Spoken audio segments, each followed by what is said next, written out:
Kia ora, haere mai, talofa, big cheers to all those in sundry. Not sure what the sundry means there, but I've heard it said many times, and it's a big old welcome to the Niche Cage Variety Show, coming at you on a Tuesday afternoon. We are here to lay down a variety of Kiwi sporting topics, bit of a buffet, bit of a smorgasbord, garage shed, I think I referred to it last week.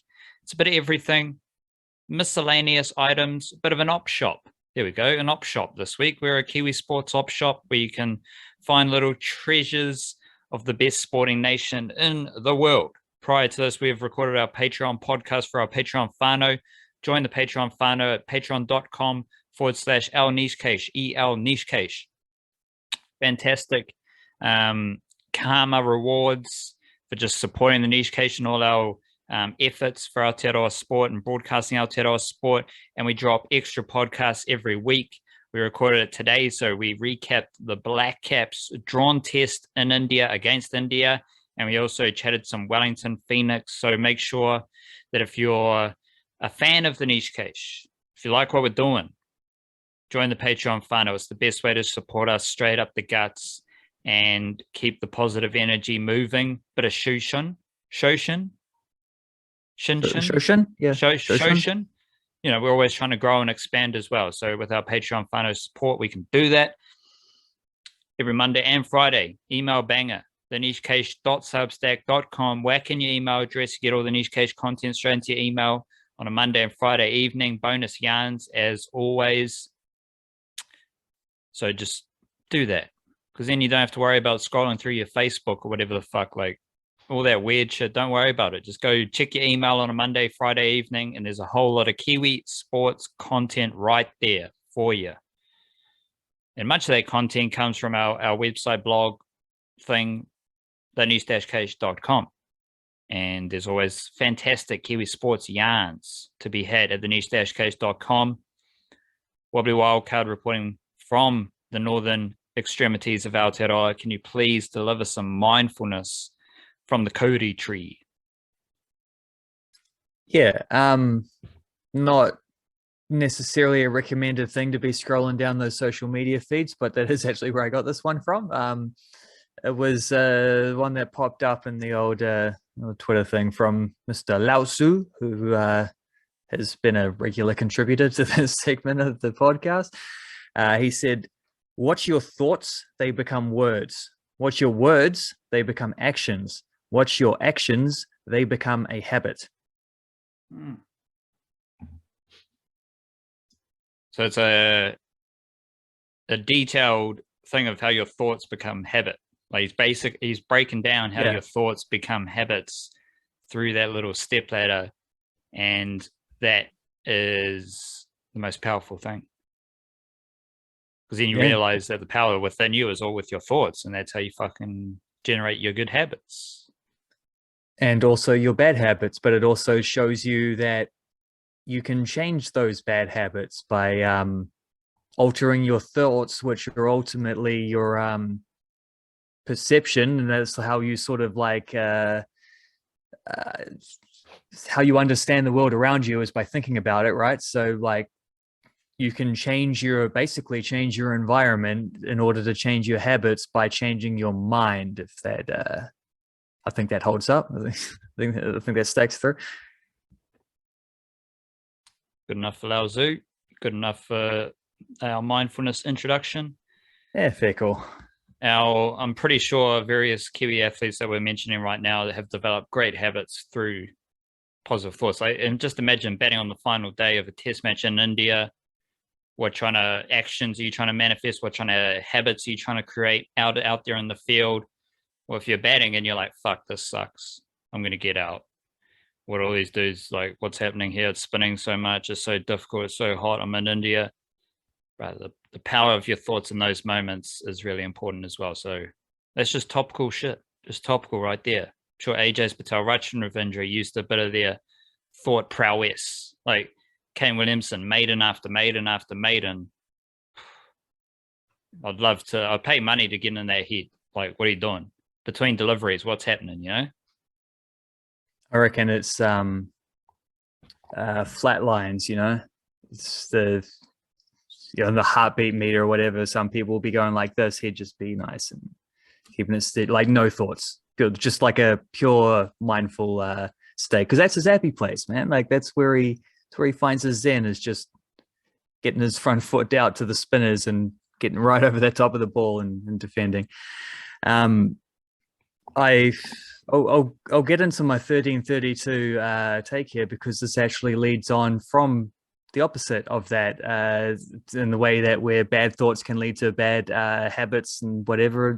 One of the most obvious areas where that is the case is with penalties in football, I reckon, as something of a, someone who's done a lot of thinking and studying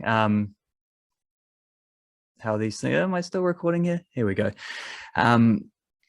Yeah, so there was an incident in the Wellington Phoenix game on the weekend. Ben Old wins a late penalty. The Knicks are up 2-1. Ben Waine goes over to take it.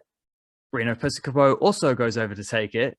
Ben Waine somehow was able to pull rank in that situation. He actually got to take it, but he missed it. And it was a little bit of a controversy, something that got beaten up a little bit afterwards. I don't really want to take shots at the competition here, but I'm going to. The stuff headline afterwards was something about like how the penalty stoush had clouded matters despite the win. And I'm like, there's no clouding here going on. There's no dramas here. This is just part of professional football. Now, like obviously, Waine missing a penalty is not a good thing, and I think you could sort of see the way in which his technique wasn't the best. He had his head down a lot of the time. He rushed it. I think this is where those sort of bad thoughts, which come from wondering, am I going to miss it or whatever, the pressure of the situation, often is how those things manifest. I think if you want to see a really good penalty taker at the moment, watch a Wellington Olympic game with Ben Mata, who's a big burly centre back who you don't necessarily expect to be someone taking penalties. Let alone do you expect him to be someone who's just sort of 6 steps back or whatever, striding in nice and slow, in control, head up, pick his corner, either the bottom left, bottom right, and he's just going to stroke it there. He's taken 4 penalties in 4 games in the South Central series, and he's scored all 4 of them. So there you go. But Ufuk Talay wasn't bothered about the supposed penalty stoush. He was just happy to see 2 players both hungry to try claim that opportunity. Ollie Sales did similar things in his post-match interview as well. I just I'm completely on board with that idea. I think this is not a drama whatsoever. If you worrying about like any lingering tensions between Piscopo and Waine, anyone who's thinking that hasn't been around enough sort of like sporting environments, because if you've got a solid team culture and environment, if you've got a respected coach, and those things honestly aren't a problem. In fact, they're almost beneficial when you get 2 players butting heads like that, because you get to clear the air and whatever. You'd rather have an open and honest and ambitious and confident group of players than the opposite of all those things. So yeah, no clouded matters whatsoever after a Wellington Phoenix win. Anytime the Wellington Phoenix win, it's just blue skies, man. No clouds at all. We are on theme, apparently, to start the show with the Chili Bin of hot takes here. This thing, I imagine, talk radio in Australia would be going nuts with Brandon Smith. Like all these all these different fans from different fucking Australian NRL teams chiming in with what Brandon Smith has been up to. And I find the whole Brandon Smith situation ridiculous, mainly because it shows you a couple of things. Like, who gives a fuck at the end of the day what Brandon Smith is doing, what he's saying? Like, none of it has a direct correlation on your happiness regardless. So who gives a shit, like, for starters? However, situations and chaos teaches you things. It gives you insight into things. And this has given us insight into how insane the Australian rugby league media is. They've long been insane. Long been a strange bunch, those Sydney, even like just generally up in Brisbane as well. They're a very strange bunch of journos, the Australian Rugby League media, and it shows how insane they are, while also showing how flawed the system in the NRL is, because the if you have players making decisions on where they're going to play for 2023, now this is what you deal with, because players are signing a deal for the club for 2023 and they still have 12 months to get there. So of course shit's going to happen in that 12 months. Correct me if I'm wrong, Wildcard. Most other fucking sporting leagues in the world, you sign for next season. You don't seal a deal for a season or two down the track. This is what I'm going to do, because it's just dumb. It's just silly. So it shows how flawed that system is. Because the same thing, we had it with Viliami Kikau. We've had backflips, like all of the player transfer bullshit that you see the media love is because the system is ridiculously flawed. So if you don't have this, because it's just a free agency, like a luring period, like teams are just going fishing for free agents. That's what they're doing. They're rolling out the red carpet. Every other sport has that, because every other sport has free agency.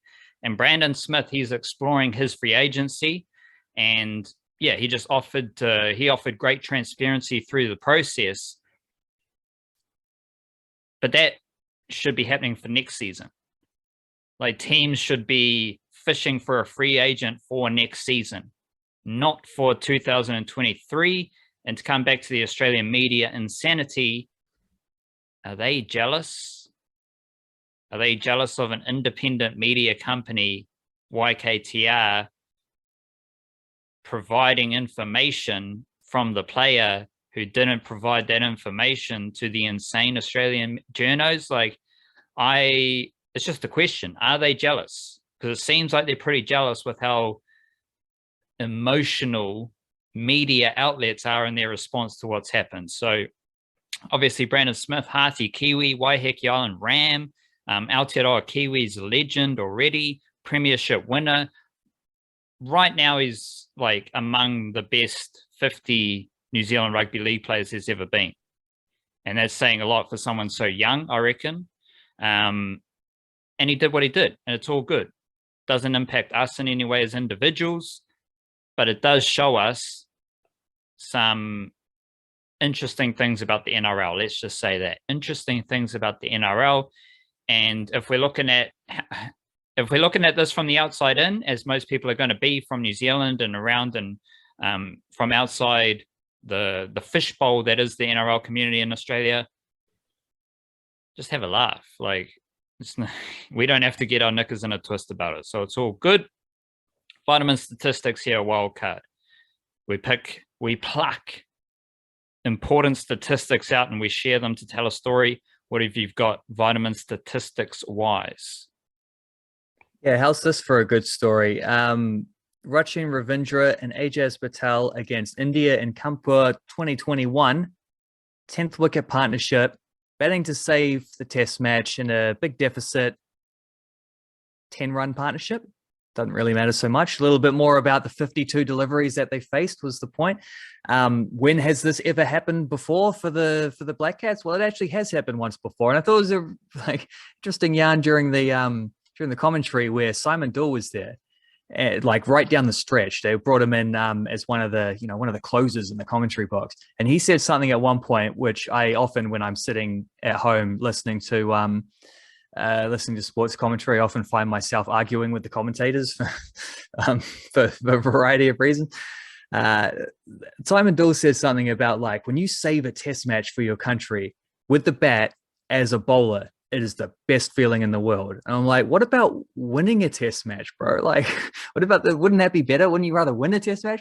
But little did I know was that the only other time New Zealand have ever batted, the only time New Zealand have had a longer 10th wicket partnership to save an innings in the fourth innings of a test match was against Australia in Hobart, 1997. Also a 10-run partnership, but this one lasted 64 deliveries between Misters S.B. Doull and S.B. O'Connor. So there you go.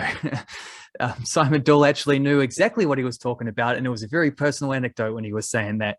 And then I'll chuck out a bonus stat as well. That draw for the Blackcaps, first time in Blackcaps history as a test team that they've gone 10 games undefeated in a row. So the current streak started with a win over India and is now where it is after a draw over India, a draw against India. There were at least 2 other wins over India in that streak of 10. So 10 games undefeated. How good's that? Going back to the very start of 2020, I believe it was.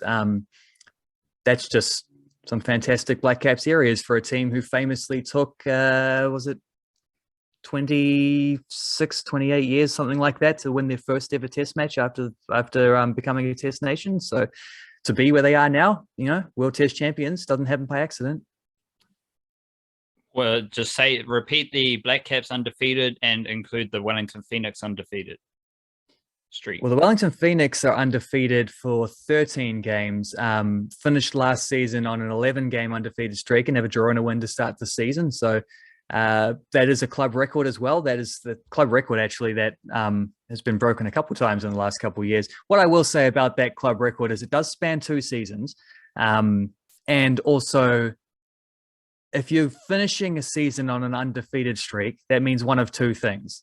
That means either you won the championship or you didn't make the playoffs.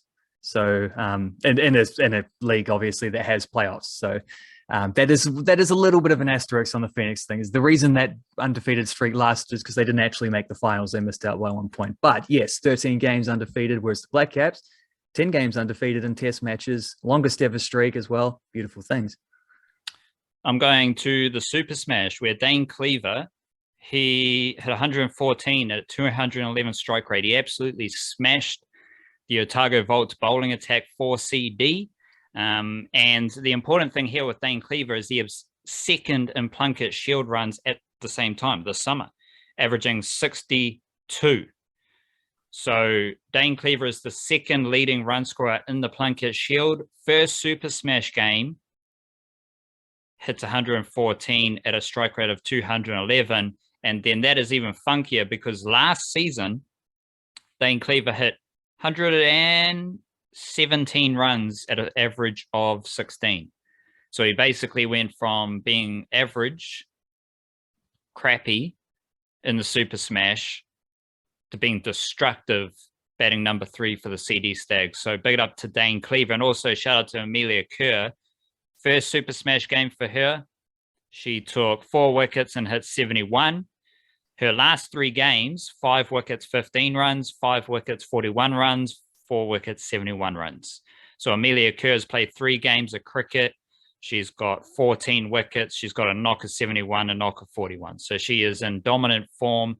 And unfortunately for Canterbury, all 3 of those games were against Canterbury. So Amelia Kerr has absolutely destroyed Canterbury this season in the Halliburton Johnston Shield and the Super Smash. Watching that Super Smash game, I was like, for sure, Amelia Kerr is the best player on the park right now. And just through her batting, bowling and fielding. And now I'm more curious, like, what's she going to do against other opponents not named Canterbury? Because she's just been beating up on Canterbury for the last few weeks, deep in the Mangroves wildcard. What do you got? Well, I over my left shoulder, I do have a Cantabrian icon, so there's some consolation to the region there. I'm going deep in the mangroves on just a trio of stories that have emerged in the Flying Kiwis realms over the last couple of weeks, which have just been absolutely crazy. It's just like the world of football. It just gives and it gives and it gives. It's a beautiful thing.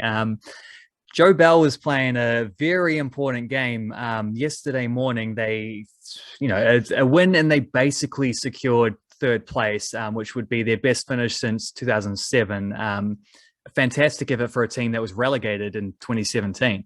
So, 2-1 down they conceded after 4 minutes. They were 2-1 down with about 3 minutes to go, scored an 88th minute penalty to equalize, scored a stoppage time winner to get the, incredible win. But before the win was out, a little bit of a drama that completely overshadowed what was one of their biggest results of the season, which was their centre back trying to fight their goalkeeper and gave him a bit of a shove. Keeper didn't like that, got back up in his face. So the defender, being like a big, burly Scandinavian Viking looking fella, gave him another shove. And this time the goalkeeper not just fell over, but like flailed over, like milking the contact the way every now and then you will see a footballer do in order to get an opposition player in a little bit of trouble with the referee, except this was his own teammate.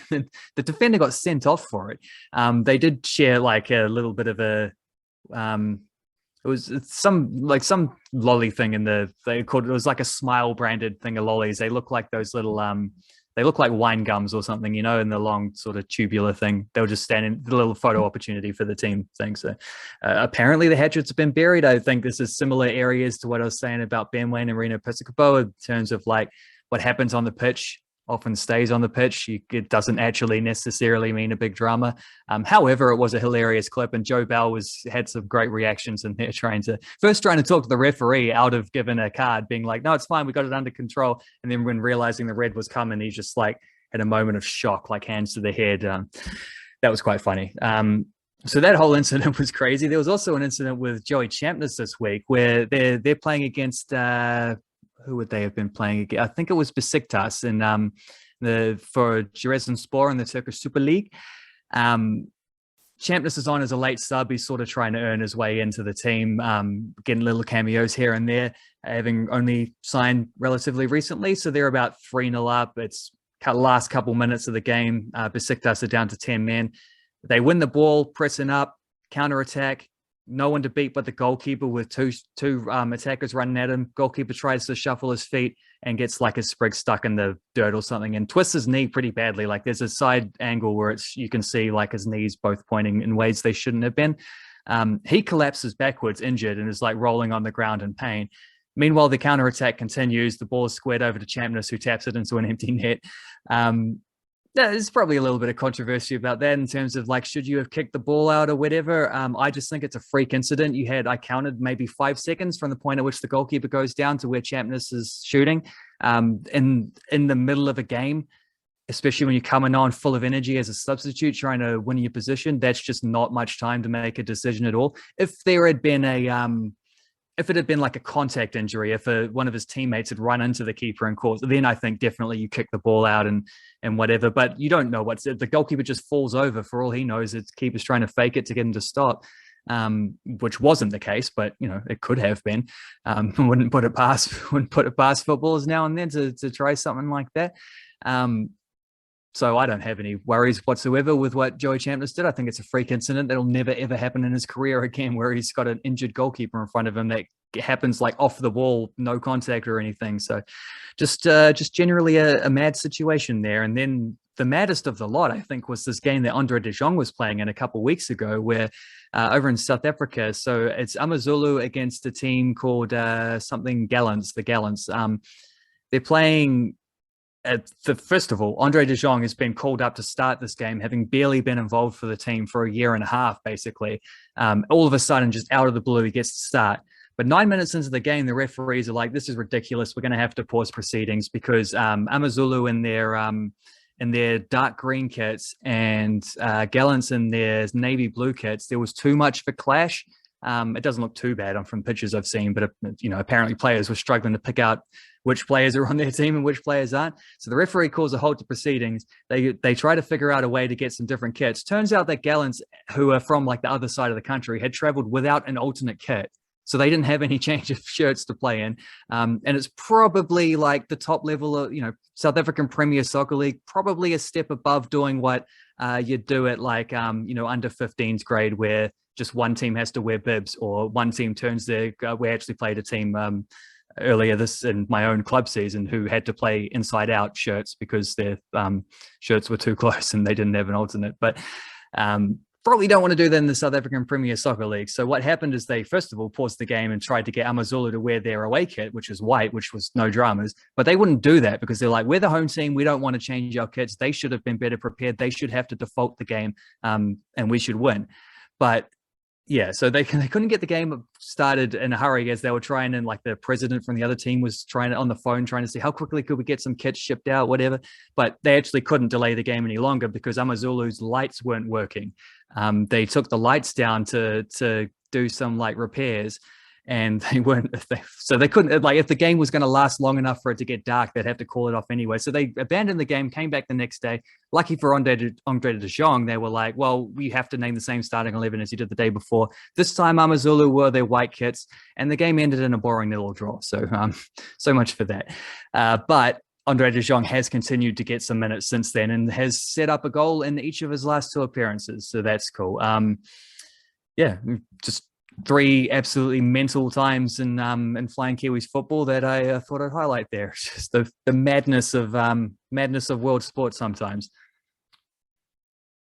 I have a very positive vibe about the Blackcaps in India. I believe they will leave this Indian Test series positively, whether it's a drawn series or a win. I don't know. I'll leave the listener to be the judge of what's going to happen. All I'm saying for my deep in the mangroves, I believe some destiny is at work here. I mean, 2 Kiwi Indian lads were there to finish the test, save the test. Like, everyone saved the test, but these 2 Kiwi Indian lads were there battling the light meter, battling a niggly Indian team hunting for their last wicket. You've got Rachin Ravindra, shares a name with Ravindra Jadeja. His first name, Rachin, is a combination of Sachin and Rahul. And that's just one of them. We've got another one, Ajaz Patel. He's facing off against Axar Patel. They're both left-handers. They're both scoring runs. Those were the 2 dudes who finished this test off. And let's not forget, Rachin Ravindra is an opening batsman for the Wellington Firebirds, and he's out there batting down the order for the Blackcaps. That's destined. Ajaz Patel's been improving his batting over the course of his career. The only 2 seasons in which Ajaz Patel has averaged over 20 since making his debut in 2014. The last 2 seasons. So the best 2 seasons of Ajaz Patel's batting career in the Plunkett Shield have been the last 2 seasons in the Plunkett Shield. And there he is, saving a test with the bat for the Blackcaps in India. Not to mention, just how some of the things are conspiring with Tim Southee coming late into his career. Tom Latham's record in India, which is absolutely ridiculous for a New Zealand batsman, averaging 42. Tim Southee moving from a T20 World Cup career best form into a test series in India, career best form. Those are just some of the things from the first test, though. And now I'm curious how the destined elements, the stars aligning, plays out in the second test, because I'm using some mental trickery here, and I'm not like, a win or a draw is happening on the second test. This is what I am creating. And I'm curious, what are some of the wrinkles that are going to be of a similar ilk to 2 Kiwi Indian lads salvaging a draw on the final day in India? It's a thing of just New Zealand cricket beauty. Didn't have any runs from Henry Nicholls or Ross Taylor, but somehow the just events transpired for a beautiful couple of days of Blackcaps Test cricket. I truly believe it was destined, that the stars were aligning, that there was some magic at play here. I mean, you can just look at the lighting issues. Like, it all just fell in favor of the Blackcaps to get a positive result in the first test, and now something's going to happen in the second test to get that positive result, leaving India and this test series. Do you have any quick magical thoughts of the Blackcaps? Like, did I miss any blatantly, obviously magical deeds that were there with the Blackcaps in that test? I don't know. I was trying to think of that. I mean, Kyle Jamieson has just taken Indian wickets with abundance since he came into Test cricket. He's had a lot of opportunities to play against them, and every single time he's taken a heap of wickets.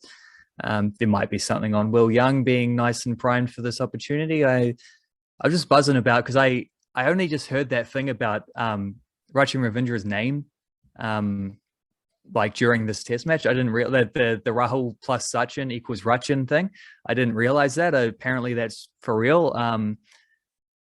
So I guess I'll chuck I'll chuck in a bonus question since we're doing question time next. I'll chuck in a bonus question is would you rather name your firstborn son or daughter? It probably works both ways with these names. Would you rather name them Rain or Koss? Rain or Koss? Yeah, I'm going for the Rahul plus Sachin equals Rachin angle, combining two names. Yeah, I'm sure you can figure that out. Kane and Ross. Yeah. Well, we need like, we're very cultured here on the niche case, so surely we got to combine Kane Lut, Kane Kaneru, using Kane, I see. I see where you're going. Yeah. Kane Lut just sounds a bit disgusting. So I don't think like using Kane or Kane Loot, Kalut. That would be good. Yeah, there you go. No ideas are going to be good, so I'm not gonna be combining any New Zealand names to form one name.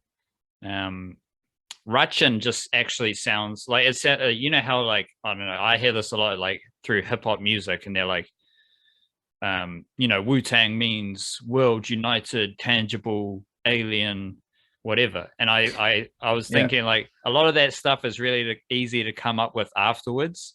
Rachin just sounds like a completely normal Indian name. Like you can have the name Rachin. That's why it's crazy to think about that, to realize the origins of it is because it just sounds legit. But which is probably the problem with Kaluduru and whatever doesn't really sound like a normal name is the difference. Yeah, I'm saying that maybe they just came up with like Rachin sounds like a cool name, especially Rachin Ravindra, like it's a good name. And then afterwards you're like, right. Yeah, but a Rahul, but a Sachin, reverse Rachin, engineering. There we go. Yeah. It's like when people, they might come up with their name of like their alphabet soup gang name, like CBA or FBK, whatever it is, and then that stands for one thing, and then as they live on, they come up with like, no, it means like non-fungible token, whatever, like they come up with the thing afterwards to explain it, and it just keeps evolving. Not accusing Rachin Ravindra's father of that, but it is to the point that Rachin is such a good name that you would come up with that initially instead of being like, I just love, like, it's completely realistic though to love Sachin Tendulkar and Rahul Dravid and have an Indian son in New Zealand who you're probably going to groom into a cricket phenom, name him after the two of the best Indian batsmen. Yeah, happy days, all good. Well, his name is a little more Sachin than Rahul, isn't it? But the innings in that fourth innings there was a lot more Rahul than Sachin. That was with Rahul Dravid watching on too, like the namesake, but the partial namesake, watching on as coach of the Indian team right now to see just the wall 2.0. We noted Will Somerville. He's been called Summersby when he's bowling. I think I heard a few Chins as well when Rachin Ravindra was bowling. And Chin, if I did hear correctly, Chin's actually an interesting name because there's a mafia boss back in the day from New York, and his name was Chin Galante. So Chin does have like a bit of a, whether some dude's just got a big chin, whether he's like, whether it's a shortened, because it is like there's some Italian name where Chin is a shortened kind of nickname. So like Chin does sound kind of cool. Like, it does have if you do your history, it does have a bit of a ruthless connotation to it. So don't mind Chin.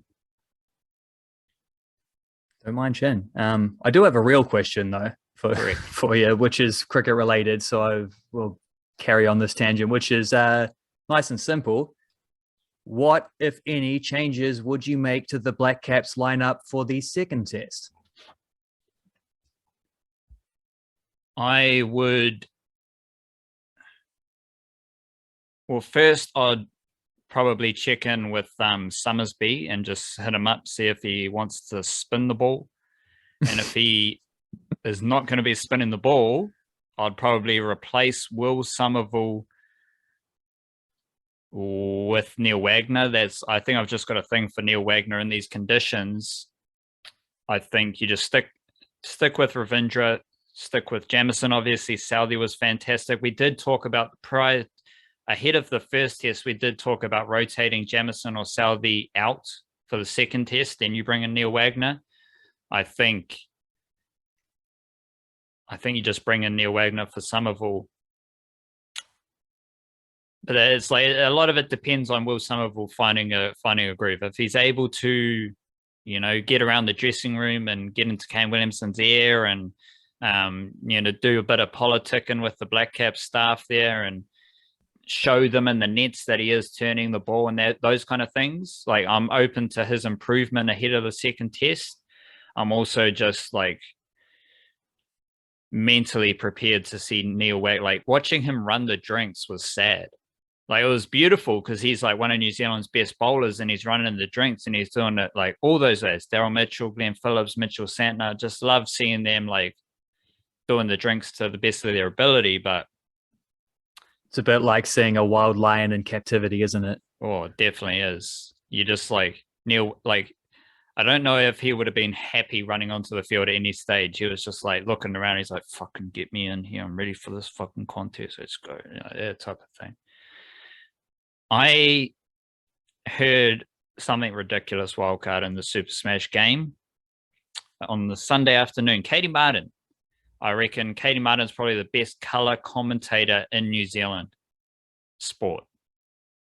I think she's funny. I think she's got good insights. I just enjoy listening to her. She's fantastic. And she dropped a bomb in commentary. I don't know which primary school it was, but it was like in the back blocks of Otago somewhere. And she said that fellow celebrated alumni of her primary school, a Danyon Loader, Olympic swimmer, was big there for a minute in the 90s, I think. Yep. Yeah. Legend. Still the last Kiwi swimmer to medal at the Olympics, I think. There you go, Danyon Loader. And also David Bain. Which, if you sweater connoisseur David Bain. Yeah. Noted fashion presence, David Bain. So you can either Google David Bain, the name, or you can search David Bain fashion. Whatever you want to do, I advise you to look up David Bain and do your own research there if you don't know who David Bain is. If you do know who David Bain is, you definitely know who Danyon Loader is, and you're realizing what a fucking trio that is to go to the same primary school. Katey Martin, who's an international cricketer, elite athlete, also quite a quirky personality. Danyon Loader, top level athlete, and also for some reason I got memories of Danyon Loader going on fucking Homes at 7. It's in my mind for some reason. He also was a bit of a quirky personality, and David Bain, probably the quirkiest of them all. Not as quirky as his grandfather, though. Easy on. So based off that, probably the most ridiculous thing I've heard in commentary. Is there anything of a similar quirky nature from the world of New Zealand sport, all-encompassing New Zealand sport, that has struck you over the past, week or so? Well, this flows on nicely from the three quirky worldwide things I just had in my mangroves. I think if I reel the net in, well, there was an instance in the Western Suburbs versus Wellington Olympic game in the National League men's competition on the weekend. Suburbs were up 1-0. They were playing pretty well. Olympic had made a few nice adjustments in the second half. They're a very good team at making in-game adjustments and leading to late goals. But at this point, was 1-0 to Suburbs. They just won a free kick sort of down by the goal line, like a defender trying to shield the ball out or something like that. Drew a foul. Keeper comes across to take it. places the ball, steps back a few steps to come up and hoof it. Case Sims was the keeper there. Like really good passer of the ball as well over long range. Love watching him do that. And then all of a sudden, a dude in like a tutu comes running onto the field. Don't know what the story was. Pitch invader, fella in a dress. I will say respect to the dude, because as much as I don't like pitch invaders in general, I can't stand that Javo dude, for example. I just think at some point, like, you know, people have turned up, especially in the like deeper professional ranks, like an All Blacks test, for example. You know, people have turned up, paid good money to watch the All Blacks. They haven't paid money to watch some joker run on the field who thinks he's the center of attention. I don't like that type of thinking in general, but there's something weirdly almost endearing about when it happens at like an amateur football game with probably maybe 200 people in attendance. I don't know. This dude just runs, and yeah, I'll say fair play as well, because I've played a lot of football on those turf fields, and there's a lot of signs around there saying don't go on the turf unless you got the right footwear on. He did have his turf shoes on, I will say. He didn't run on in jandals or sneakers or bare feet or anything. He had his turf shoes on, so he may have been wearing a dress, but he had his turf shoes on. I respect that much. Runs off, takes the ball. Bunch of disinterested players around being like, well, it's 70 minutes into this difficult game, probably pretty humid, whatever. This is weird, but whatever. They just watched the dude dribble up pretty much to halfway, and then I think it was Harry Choate, Olympic defender, decides, well, this is we've had enough of this, and he steps over and makes one of the most like lethargic tackles he'll ever make. He's definitely not one to hold back otherwise. If that was a suburbs player, it'd be coming in, storming, winning that ball 100%, but didn't require that in this instance. He just sort of had to step over and win a gentle tackle. And then the dude just kept on running. And then I assume, like, he ran off the end of the camera. I assume he just jumped the fence and went home. I don't know what's going on. I tweeted a picture about it, and some dude gets that got quite a few shares because it's just a weird scenario. But some dude gets in the replies being like, if anyone knows who this is, can you like direct message me? Whatever, or what club he's affiliated or anything like that. And then someone else gets in his replies being like, snitches get stitches, what are you on about? And the guy's like, it turns out the dude was the match referee who's got to write up a report for New Zealand football, so he's just wondering if there's like more to the story. I have no idea what it was about. I can only assume the dude was on like I don't know, he looked a bit young for a stag do, but maybe a 21st or something like that. Really weird situation, and the players reacted like they also thought it was a weird situation. And then the weirdest part about it was that it was 1-0 to Suburbs when he ran on. After he ran on, we're talking about like mystical stuff that happened before. After he ran on, Olympics scored twice and went on to win the game 2-1. So yeah, you could say if there was a turning point in that contest, it was when the fella in a dress ran onto the field for some apparent reason. Not quite a dog taking a poo on a field as happened in a previous season, but it's up there.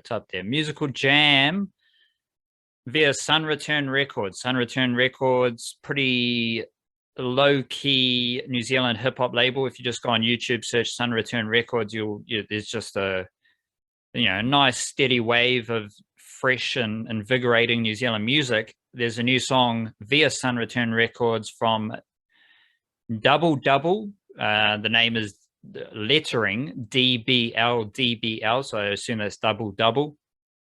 Song featuring LVJ and Polly Hill, Big Mike. It's just a groovy tune. It's fun. It's it's just groovy, a bit of hip hop, bit of singing, all round good vibes. So check that out. DBL, Big Mike is the song. And then I'm also jamming a EP, whatever, from El Camino. If you know, you know, just good solid hip hop, grimy, drug selling, but also good, hearty elements rooted in hip hop. What have you been listening to, Wildcard? Not a lot of very new stuff, to be honest. I had a run of like sort of 3 weeks where there was a heap of albums that I've been talking about. Like there was that the War on Drugs album, Courtney Barnett. There was a Snail Mail one. Idols had now, like there was the Emma Ruth Rundle had a good one too. Like there was a big flow of new stuff last week. Didn't really find a whole lot. However, I have been stumbled on a dude called they have like a record fair thing in Whangarei once a year, which I was at as a driver purpose. I don't collect vinyl albums because it's a very expensive hobby, and tend to want to save my pennies, but I found myself there anyway, and I was scrolling through, and I found there was an album by a dude called Jimmy Smith, which just had the wildest album cover. I'd never heard of the dude. He was in the jazz section. It was one of the few ones for some reason. Like, there's a bunch of people crowding out like lines to look into all the different boxes of stuff. No one at the jazz section. So I'm like, well, I've got to pass some time here, so I'll just have a look in the jazz stuff if no one else is. Didn't know anything about Jimmy Smith, but I actually quite dig what he does. Like, the album was called Groove Drops. It's not a great album, actually. I listened to it afterwards. But he has a lot of other cool stuff. He's like a organ player, keyboard organs, that somewhere in that realm, like bouncing between the two. So that was interesting. And then also listened to a lot of Carlos Santana for whatever reason this week. And also I had like my movie watching time is generally in the evenings. So the evenings the last 5 days have been taken up by Blackcaps games, which means I haven't watched this Peter Jackson Beatles documentary thing that's on Disney at the moment, 3-parter, because Peter Jackson can't do anything unless it's in a trilogy, apparently.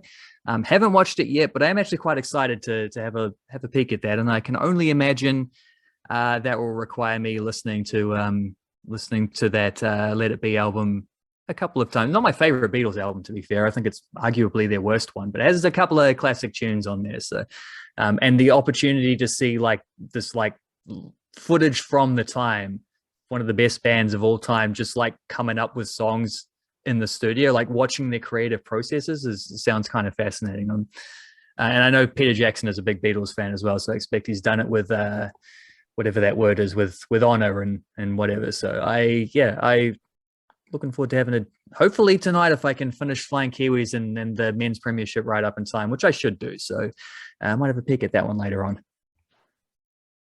That is the variety show for this week. We'll be back on Thursday with an episode of the Niche Cast with a couple more deep dives or just chatting through Kiwi sporting matters. So stay tuned for that. Otherwise, kia kaha, stay beautiful.